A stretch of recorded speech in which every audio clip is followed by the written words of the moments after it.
250-300 ವರ್ಷಗಳ ಇತಿಹಾಸವನ್ನು ಹೊಂದಿರತಕ್ಕಂಥ ಒಂದು ಮರದ ಅರಮನೆ ಇತ್ತು. ಅದು ಬೆಂಕಿಗೆ ಆಹುತಿಯಾಗಿ ಹೊಸ ಅರಮನೆಯನ್ನ ಅದೇ ಸ್ಥಳದಲ್ಲಿ ನಿರ್ಮಾಣ ಮಾಡ್ತಾರೆ. ಜಯರಾಮ, ಬಲರಾಮ, ಜಯ ಮಾರ್ತಾಂಡ ಮತ್ತು ವರಾಹ, ಇನ್ನೊಂದು ಹೆಸರು ಕರೀತಾರೆ ಅಂಬಾವಿಲಾಸ ಮಹಾದ್ವಾರ ಅಂತಲೂ ಕೂಡ ಕರೀತಾರೆ. ಇಡೀ ಪ್ರವಾಸಿಗರು ಕಾತರರಾಗಿ ನೋಡ್ತಾ ಇರ್ತಾರೆ ಅರಮನೆಯನ್ನ. ಯಾಕೆಂದ್ರೆ ಅದರ ಕಂಗೊಳಿಸುವಂತ ದೀಪಾಲಂಕಾರ ಅಥವಾ ಲೈಟಿಂಗ್, ಇದರಲ್ಲಿ ಹೆಚ್ಚು ಕಡಿಮೆ 98,000ದಿಂದ 1,00,000ದಷ್ಟು ಬಲ್ಬ್ಗಳನ್ನ ಇಲ್ಲಿ ಅಳವಡಿಕೆ ಮಾಡಿದ್ದಾರೆ. ನಮ್ಮ ಅಂಬಾವಿಲಾಸ ಅರಮನೆಗೆ ಮತ್ತೊಂದು ಅರಮನೆ ಸಾಟಿಯಾಗ್ಲಿಕ್ಕೆ ಸಾಧ್ಯ ಇಲ್ಲ. ಇವತ್ತಿಗೂ ಕೂಡ ನಮ್ಮ ಕಣ್ಣು ಮುಂದಿರ್ತಕ್ಕಂಥದ್ದು ನಮ್ಮೆಲ್ಲರ ಸೌಭಾಗ್ಯ. ಇವತ್ತು ನಮ್ಮ ಮೈಸೂರು ಜಗದ್ವಿಖ್ಯಾತವಾದಂಥ ಜಂಬೂ ಸವಾರಿಗೆ, ಚಿನ್ನದ ಅಂಬಾರಿಗೆ ಎಷ್ಟು ಹೆಸರುವಾಸಿಯಾಗಿದೆಯೋ, ತಾಯಿ ಅಧಿದೇವತೆ ಚಾಮುಂಡೇಶ್ವರಿಯ ದರ್ಶನಕ್ಕೆ ಎಷ್ಟು ಭಾಜನವಾಗಿದೆಯೋ, ಅದೇ ರೀತಿ ನಮ್ಮ ಮೈಸೂರಿನ ಒಂದು ಸೆಂಟರ್ ಆಫ್ ಅಟ್ರಾಕ್ಷನ್ ಯಾವುದು, ಅತ್ಯಂತ ಪ್ರಮುಖವಾದಂಥ ಅಟ್ರಾಕ್ಷನ್ ಯಾವುದು ಅಂದರೆ ಇದೇ ಮೈಸೂರು ನಗರದ ಹೃದಯ ಭಾಗದಲ್ಲಿರುವಂಥ ವಿಶಾಲವಾದಂಥ ಒಂದು ವಿಸ್ತಾರವಾದ ಭೂಮಿಯಲ್ಲಿ ಆವರಿಸಿರುವಂಥ ಸ್ವರ್ಗವೇ ಧರೆಗಿಳಿದಂತೆ ಕಂಗೊಳಿಸುವಂಥ ಅಂಬಾವಿಲಾಸ ಅರಮನೆ. ಸಾಮಾನ್ಯವಾಗಿ ಇದನ್ನ ಬರೀ ಮೈಸೂರು ಪ್ಯಾಲೇಸ್ ಅಂತ ಕರೀತಾರೆ. ಎಷ್ಟೋ ಜನರಿಗೆ ಬಹುಶಃ ನಿಮಗೆ ಈ ಮೈಸೂರು ಅರಮನೆಯ ನಿಜವಾದ ಹೆಸರು ಅಂಬಾವಿಲಾಸ ಅರಮನೆ ಅನ್ನುವಂಥದ್ದು ಗೊತ್ತಾಗಬೇಕಾಗುತ್ತೆ. ಏಕೆಂದರೆ ಇದು ಇತಿಹಾಸದ ಪುಟಗಳಲ್ಲಿ ನಮಗೆ ಸದಾಕಾಲ ನೆನಪಿಗೆ ಬರುವಂಥ ಒಂದು ಹೆಸರು ಅಂಬಾವಿಲಾಸ ಅರಮನೆ. ಇವತ್ತು ನಾವು ಪ್ರವಾಸಿಗರು, ಲಕ್ಷಾಂತರ ಪ್ರವಾಸಿಗರು ಇವತ್ತು ಮೈಸೂರಿಗೆ ಬಂದರೆ ಈ ಅಂಬಾವಿಲಾಸ ಅರಮನೆಗೆ ಏನು ಹೋಗ್ತಾರಲ್ಲ, ಇದು ಮೈಸೂರಿನಲ್ಲಿರುವಂಥ ಇತರೆ 11 ಅರಮನೆಗಳ ತಾಯಿ ಅಂತ ಹೇಳ್ಬೋದು. ಮೈಸೂರಿನಲ್ಲಿರುವ ಇತರೆ ಅರಮನೆಗಳ ರಾಣಿ ಯಾವುದು ಎಂದರೆ ನಮ್ಮ ಹೃದಯ ಭಾಗದಲ್ಲಿರುವಂಥ ಅತ್ಯಂತ ಸುಂದರವಾದಂಥ ಭವ್ಯವಾದಂಥ ಅಂಬಾವಿಲಾಸ ಅರಮನೆ. ಈ ಅಂಬಾವಿಲಾಸ ಅರಮನೆಯ ಜೊತೆಗೆ ಇತರೆ ಕೆಲವು ಅರಮನೆಗಳು, ಏಕೆಂದರೆ ಮೈಸೂರು ಮಹಾರಾಜರ ಕಾಲದಲ್ಲಿ ಈ ಅರಮನೆಯೂ ಸೇರಿದಂತೆ ಇತರೆ 11 ಪ್ರಮುಖವಾದಂಥ ಅರಮನೆಗಳು ನಿರ್ಮಾಣ ಆಗ್ತವೆ. ಅದರಲ್ಲಿ ನಾವು ವಿಶೇಷವಾಗಿ ಕೇಳಿರುವಂಥ ಜಗನ್ಮೋಹನ ಪ್ಯಾಲೇಸ್ ಅರಮನೆಯಿಂದ ಹಿಡಿದು ಜಯಲಕ್ಷ್ಮಿ ಮ್ಯಾನ್ಷನ್ ಅಥವಾ ಜಯಲಕ್ಷ್ಮಿ ಅರಮನೆಯಿಂದ ಹಿಡಿದು ರಾಜೇಂದ್ರ ವಿಲಾಸ ಅರಮನೆಯಿಂದ ಹಿಡಿದು ಅದರ ಜೊತೆಗೆ ಚಿತ್ತರಂಜನ್ ಅರಮನೆಯಿಂದ ಹಿಡಿದು ಲಲಿತ್ ಮಹಲ್ ಪ್ಯಾಲೇಸಿಂದ ಹಿಡಿದು ಅಲೋಕ್ ಮಹಲ್ ಅರಮನೆಯಿಂದ ಹಿಡಿದು ಇಂಥ 11 ಪ್ರಮುಖವಾದಂಥ ಅರಮನೆಗಳನ್ನು ನಾವು ಮೈಸೂರಲ್ಲಿ ನೋಡ್ಬೋದು. ಅಂದರೆ ಮೈಸೂರು ಅರಮನೆಗಳ ಒಂದು ತವರು ಅಂತ ಹೇಳಿದರೆ ತಪ್ಪಾಗಲಾರದು. ಈ ಹೇಳಿದಂಥ ಇಷ್ಟೂ ಅರಮನೆಗಳೇನಿದೆಯಲ್ಲ, ಅದು ಜಗನ್ಮೋಹನ ಅರಮನೆ ಇರ್ಬೋದು, ಅದು ಜಯಲಕ್ಷ್ಮಿ ಅರಮನೆ ಇರ್ಬೋದು, ಅದು ಒಂದು ಕಡೆ ನಾವು ನೋಡುವಂಥ ಲಲಿತ್ ಮಹಲ್ ಪ್ಯಾಲೇಸ್ ಇರ್ಬೋದು, ರಾಜೇಂದ್ರ ವಿಲಾಸ ಅರಮನೆ ಇರ್ಬೋದು, ಚಿತ್ತರಂಜನ್ ಅರಮನೆ ಇರ್ಬೋದು, ಅಲೋಕ್ ರಂಜನ್ ಅರಮನೆ ಇರ್ಬೋದು, ಚಿತ್ತರಂಜನ್ ಅರಮನೆ ಇರ್ಬೋದು. ಇಂಥ ಅರಮನೆಗಳು ಎಲ್ಲೋ ಒಂದು ಕಡೆ ಈ ಅಂಬಾವಿಲಾಸ ಅರಮನೆಯ ನೆರಳಲ್ಲೇ ಕಂಡುಬರುವಂಥ ಅತ್ಯಂತ ಪ್ರಮುಖವಾದಂಥ ಅರಮನೆಗಳು. ಅದರಲ್ಲೂ ವಿಶೇಷವಾಗಿ ಈ ಜಗನ್ಮೋಹನ ಅರಮನೆ ಏನಿದೆಯಲ್ಲ, ಇದು ಏನಕ್ಕೆ ಫೇಮಸ್ ಆಗಿದೆ, ಯಾಕೆ ಪ್ರಸಿದ್ಧಿಯಾಗಿದೆ ಅಂದರೆ ಇಡೀ ಜಗತ್ತು ಕಂಡಂಥ ಒಬ್ಬ ಸುಪ್ರಸಿದ್ಧ ವರ್ಣಚಿತ್ರಕಾರ, ದ ಬೆಸ್ಟ್ ಆರ್ಟಿಸ್ಟ್ ಅಂತ ನಾವೇನು ಕರಿತೀವಲ್ಲ, ರಾಜ ರವಿವರ್ಮನ ಅದ್ಭುತವಾದಂಥ ಆಯಿಲ್ ಪೇಂಟಿಂಗ್ಸನ್ನು ನಾವು ಇವತ್ತು ಜಗನ್ಮೋಹನ ಅರಮನೆಗೆ ಹೋದರೆ ನೋಡ್ಬೋದು. ಎಷ್ಟೋ ಜನ ಬರೀ ಅರಮನೆ ಅಂದಾಗ ಅಂಬಾವಿಲಾಸ ಮಾತ್ರ ಬರ್ತಾರೆ, ಆದರೆ ರಾಜ ರವಿವರ್ಮನ ಒಂದು ಕುಂಚದಿಂದ ಅರಳಿದಂಥ, ಕೈಚಳಕದಿಂದ ಬರೆಯಲ್ಪಟ್ಟಂಥ ಅತ್ಯಂತ ಅದ್ಭುತವಾದಂಥ ವರ್ಣರಂಜಿತ ಚಿತ್ರಗಳನ್ನು ನೀವು ನೋಡಬೇಕು ಅಂದರೆ ಪೇಂಟಿಂಗ್ಸು, ಒಮ್ಮೆ ನೀವು ಭೇಟಿ ಕೊಡಬೇಕಾಗಿರೋದು ನಮ್ಮ ಮೈಸೂರಿನ ಅತ್ಯಂತ ಪ್ರಮುಖವಾದ ಮತ್ತೊಂದು ಅರಮನೆ, ಜಗನ್ಮೋಹನ ಅರಮನೆ. ನಮ್ಮ ಮೈಸೂರಿನ ಅಂಬಾವಿಲಾಸ ಅರಮನೆ ಏನಿದೆ ಅಲ್ಲ, ಅತ್ಯಂತ ಪ್ರಮುಖವಾದಂಥ ವಿಸ್ತಾರವಾದಂಥ ಒಂದು 80 ಎಕರೆಗೂ ಪ್ಲಸ್ ಅಧಿಕವಾದಂಥ ಪ್ರದೇಶದಲ್ಲಿ ಮೈಚಾಚಿಕೊಂಡಿರುವಂಥ ಈ ಅರಮನೆ ಏನಿದೆಯಲ್ಲ, ಇದರ ಒಂದು ಇತಿಹಾಸವನ್ನು ನಾವು ಕೆದಕ್ತಾ ಹೋದಾಗ ಈ ಅರಮನೆ ತಮ್ಮೆಲ್ಲರಿಗೂ ಗೊತ್ತಿರುವಂತೆ ಎಷ್ಟು ವರ್ಷಗಳ ಒಂದು ಸುದೀರ್ಘ ಅವಧಿಯಲ್ಲಿ ನಿರ್ಮಾಣ ಆಯಿತು ಅಂದರೆ 15 ವರ್ಷಗಳ ಸುದೀರ್ಘವಾದಂಥ ಅವಧಿ. ಈ ಒಂದು ಅರಮನೆ 1897ರಿಂದ ಹಿಡಿದು 1912ರವರೆಗೆ ಅಂದರೆ 15 ವರ್ಷಗಳ ಕಾಲ ನಿರ್ಮಾಣವಾದಂಥ ಒಂದು ಅರಮನೆ ಅಂತ ಹೇಳಿದರೆ ತಪ್ಪಾಗಲಾರದು. ಏಕೆಂದರೆ ಈ ಒಂದು ಅರಮನೆಯ ಸಂದರ್ಭದಲ್ಲಿ ಹೆಚ್ಚು ಕಡಿಮೆ ಒಂದು 5-6 ಜನ ದಿವಾನರು ತಮ್ಮದೇ ಆದಂಥ ಕೊಡುಗೆಗಳನ್ನು ಕೊಟ್ಟಿದ್ದಾರೆ. ವಿಶೇಷವಾಗಿ ಅರಮನೆಯ ನಿರ್ಮಾಣ ಕಾರ್ಯ ಆರಂಭವಾಗಿದ್ದೇ ಶೇಷಾದ್ರಿ ಅಯ್ಯರ್ರವರು ದಿವಾನರಾಗಿದ್ದಂಥ ಸಂದರ್ಭದಲ್ಲಿ. ಅವಾಗ ನಾಲ್ವಡಿ ಕೃಷ್ಣರಾಜ ಒಡೆಯರ್ ಅವರ ತಾಯಿ ರಾಜಮಾತೆಯಾಗಿರ್ತಕ್ಕಂಥ ಮಹಾರಾಣಿ ಕೆಂಪನಂಜಮ್ಮಣ್ಣಿಯವರ ಸಾರಥ್ಯದಲ್ಲಿ 1897ರಲ್ಲಿ ಈ ಅರಮನೆಯ ನಿರ್ಮಾಣ ಕಾರ್ಯ ಆರಂಭವಾಗುತ್ತೆ. ಕಾರಣ ಇಷ್ಟೇನೆ, ನಾವು ಈಗ ನೋಡುತ್ತಿರುವಂತ ಏನು ಒಂದು ನೂತನವಾದಂಥ ಅರಮನೆ ಇದೆ, ಇದೇ ಸ್ಥಳದಲ್ಲಿ ಈ ಹಿಂದೆ ಹಲವು ದಶಕಗಳ ಒಂದು ಹಿಂದೆಯೇ ನಿರ್ಮಾಣವಾದಂಥ ವಾಣಿ ವಿಲಾಸ ಎಂಬ ಹೆಸರಿನ ಒಂದು ಮರದ ಅರಮನೆ ಇತ್ತು. ಅದು ಅತ್ಯಂತ ಸುಂದರವಾದ ಹಳೆಯ ಅರಮನೆ. ಅದು ಕೂಡ ಹೆಚ್ಚು ಕಡಿಮೆ ಒಂದು 250-300 ವರ್ಷಗಳ ಇತಿಹಾಸವನ್ನು ಹೊಂದಿರತಕ್ಕಂಥ ಒಂದು ಅರಮನೆ. ದುರಾದೃಷ್ಟವಶಾತ್ 1897ರಲ್ಲಿ ಈ ಅರಮನೆ ಬೆಂಕಿಗೆ ಆಹುತಿಯಾಗಿ ಹೆಚ್ಚು ಕಡಿಮೆ 50-60 ಭಾಗದಷ್ಟು ಸುಟ್ಟು ಹೋದಾಗ ಈಗ ನೀವು ನೋಡುವಂತ ಹೊಸ ಅರಮನೆಯನ್ನ ಅದೇ ಸ್ಥಳದಲ್ಲಿ ನಿರ್ಮಾಣ ಮಾಡ್ತಾರೆ.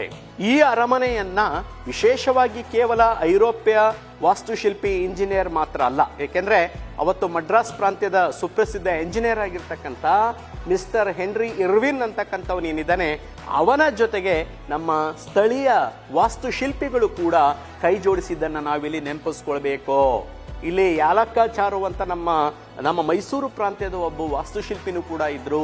ಚಲುವಾಚಾರ್ ಅನ್ನುವಂಥ ಒಬ್ಬ ವಾಸ್ತುಶಿಲ್ಪಿಯು ಕೂಡ ಇಂಥ ಸುಂದರವಾದಂಥ ಅರಮನೆಯನ್ನ ನಿರ್ಮಾಣ ಮಾಡಲಿಕ್ಕೆ ಕೈ ಜೋಡಿಸ್ತಾರೆ. ಸೊ ಅವತ್ತಿನ ಒಂದು ಕಾಲಘಟ್ಟದಲ್ಲಿ ಇಂಥ ಅತ್ಯದ್ಭುತವಾದಂಥ ಅರಮನೆಯನ್ನ ನಿರ್ಮಾಣ ಮಾಡಬೇಕಾದ್ರೆ ಎಷ್ಟು ಖರ್ಚಾಯಿತು ಅಂದ್ರೆ 41,47,913 ರೂಪಾಯಿ ಅವತ್ತು ನಾವು ಈ ಅರಮನೆಯ ಒಂದು ನಿರ್ಮಾಣಕ್ಕೆ ಮಾಡಿದಂಥ ಖರ್ಚಿನ ಹಣ. ನೀವು ಊಹೆನೂ ಮಾಡ್ಕೊಳ್ಳೋಕ್ಕಾಗೋದಿಲ್ಲ. 41,47,913 ಹಣವನ್ನ ಈ ಒಂದು ಅರಮನೆಯ ನಿರ್ಮಾಣಕ್ಕೆ ಖರ್ಚು ಮಾಡ್ತಾರೆ. ಈ ಒಂದು ಸುಂದರವಾದ ಅರಮನೆ ಯಾಕೆ ಇಡೀ ಭಾರತದಲ್ಲೇ ಅತ್ಯಂತ ವಿಶೇಷವಾದಂಥ ಅರಮನೆಯಾಗಿದೆ, ಎಲ್ಲಾ ಪ್ರವಾಸಿಗರನ್ನು ಯಾಕೆ ತನ್ನ ಕಡೆ ಸೆಳ್ಕೊಳ್ಳುತ್ತೆ, ಆಕರ್ಷಣೆಯನ್ನ ಮಾಡುತ್ತೆ ಅಂದ್ರೆ ಅದರಲ್ಲಿ ಅಳವಡಿಸಿರ್ತಕ್ಕಂಥ ಅದ್ಭುತವಾದಂಥ ವಾಸ್ತುಶೈಲಿ. ಯಾಕೆಂದ್ರೆ ನಮ್ಮ ಮೈಸೂರು ಅರಮನೆ ನಿರ್ಮಾಣ ಆಗಿರ್ತಕ್ಕಂಥದ್ದು ಇಂಡೋ ಪರ್ಷಿಯನ್ ಕಲಾಶೈಲಿಯಲ್ಲಿ. ಈ ಇಂಡೋ ಪರ್ಷಿಯನ್ ಕಲಾಶೈಲಿಯನ್ನ ಇಂಡೋ ಸಾರ್ಸನಿಕ್ ಅಥವಾ ಇಂಡೋ ಇಸ್ಲಾಮಿಕ್ ಶೈಲಿ ಅಂತ ಕರೀತಾರೆ. ಕಾರಣಸ್ಥನೇ ಈ ಒಂದು ಅರಮನೆಯ ನಿರ್ಮಾಣದ ಸಂದರ್ಭದಲ್ಲಿ ನಾವು 16 ಕಮಾನುಗಳನ್ನ ಅರಮನೆಯ ಮುಂಭಾಗದಲ್ಲಿ ನೀವು ನಿಂತಾಗ 9 ಕಮಾನುಗಳನ್ನ ನಾವು ನೋಡ್ತೀವಿ, 16 ಗುಮ್ಮಟಗಳನ್ನ ನೋಡ್ತೀವಿ.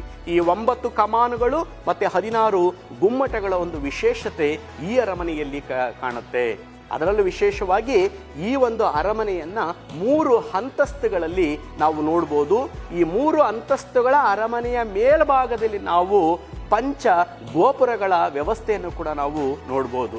ಇಂಥ ಒಂದು ಅತ್ಯಾಕರ್ಷಕವಾದಂಥ ಈ ಒಂದು ಅಂಬಾವಿಲಾಸ ಅರಮನೆ ಏನಿದೆಯಲ್ಲ, ಇದರ ಒಳಭಾಗದ ಒಂದು ವಿಶೇಷತೆಯನ್ನು ನಾವು ನೋಡಬೇಕು. ಯಾಕೆಂದ್ರೆ ಹೊರಭಾಗದಲ್ಲಿ ಸಂಜೆ 7 ಗಂಟೆಗೆ ಇಡೀ ಪ್ರವಾಸಿಗರು ಕಾತರರಾಗಿ ನೋಡ್ತಾ ಇರ್ತಾರೆ ಅರಮನೆಯನ್ನ.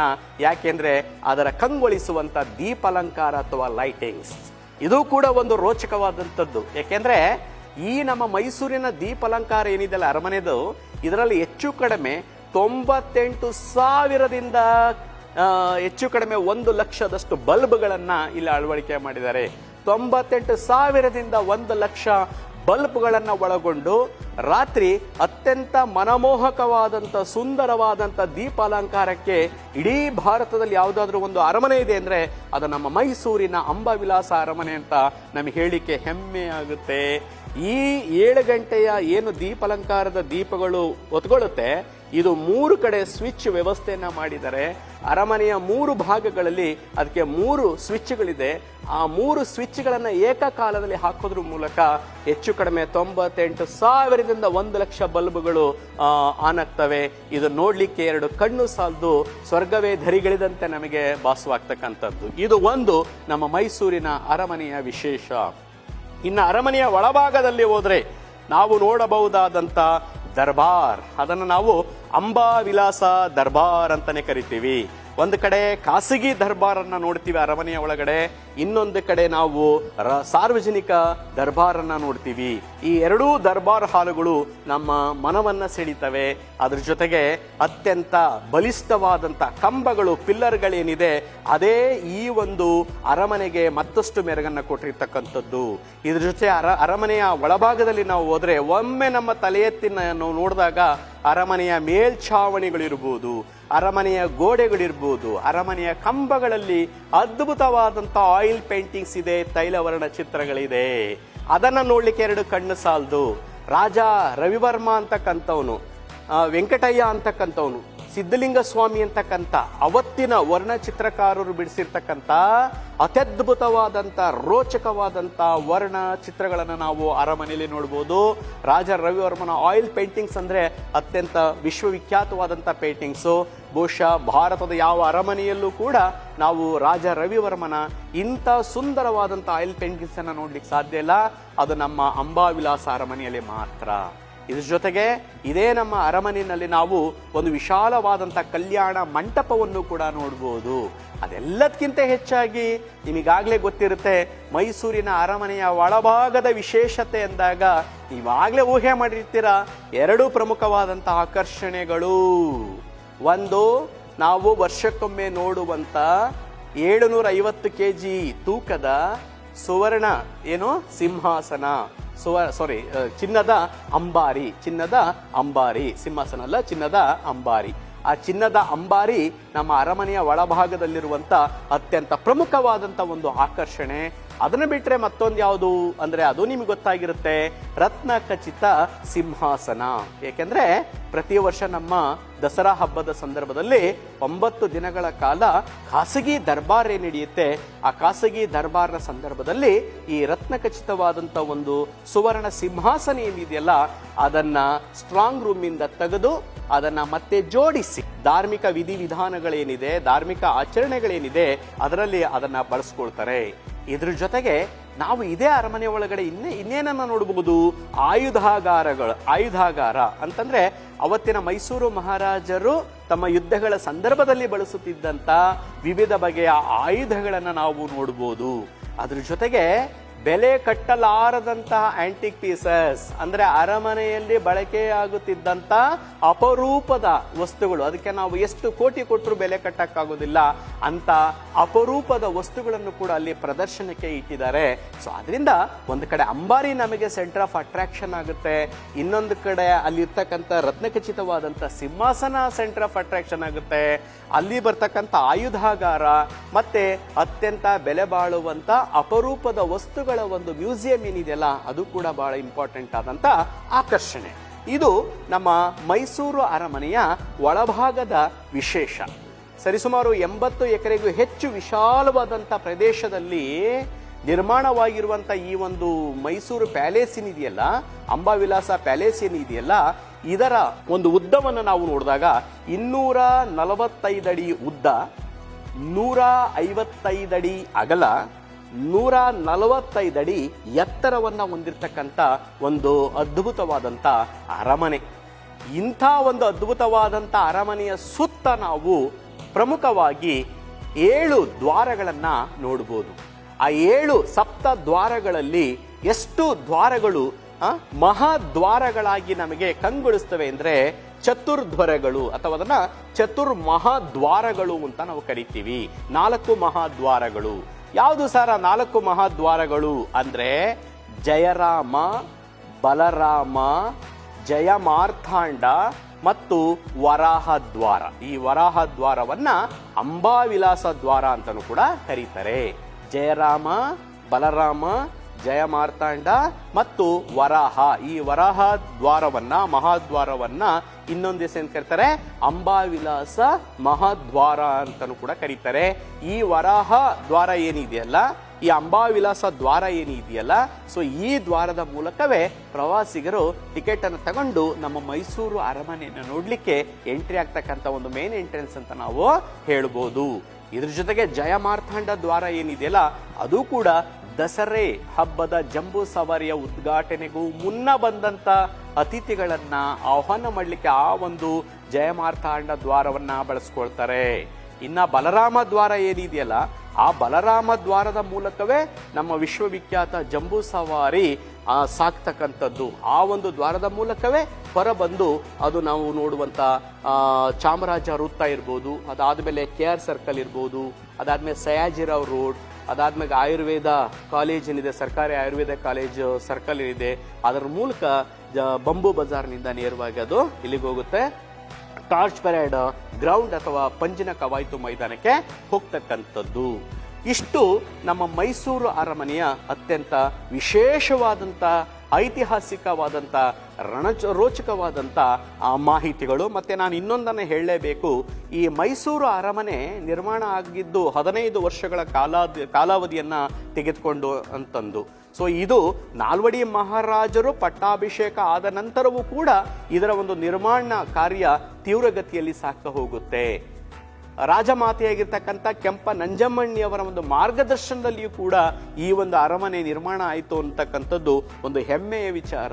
ಇದರಲ್ಲಿ ದಿವಾನ್ ಕೆ ಶೇಷಾದ್ರಿ ಅಯ್ಯರ್ ಅವರ ಕೊಡುಗೆ ಇದೆ.